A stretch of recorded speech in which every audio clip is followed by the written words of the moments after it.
عالمی بینک نے 2023 میں دنیا بھر میں کساد بازاری کا خدشہ ظاہر کر دیا ہے۔ عالمی بینک نے ایک رپورٹ میں کہا ہے کہ دنیا بھر کے مرکزی بینک مہنگائی کی وجہ سے مسلسل شرح سود میں اضافہ کر رہے ہیں، جس کے باعث دنیا عالمی کساد بازاری کی طرف بڑھ رہی ہے۔ صارفین کا اعتماد پہلے سے زیادہ تیزی سے گر چکا ہے۔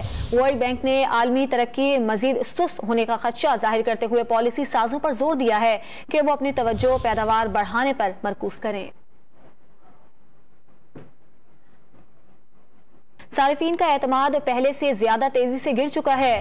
ورلڈ بینک نے عالمی ترقی مزید سست ہونے کا خدشہ ظاہر کرتے ہوئے پالیسی سازوں پر زور دیا ہے کہ وہ اپنی توجہ پیداوار بڑھانے پر مرکوز کریں۔ صارفین کا اعتماد پہلے سے زیادہ تیزی سے گر چکا ہے۔ ورلڈ بینک نے عالمی ترقی مزید سست ہونے کا خدشہ ظاہر کرتے ہوئے پالیسی سازوں پر زور دیا ہے کہ وہ اپنی توجہ پیداوار بڑھانے پر مرکوز کریں۔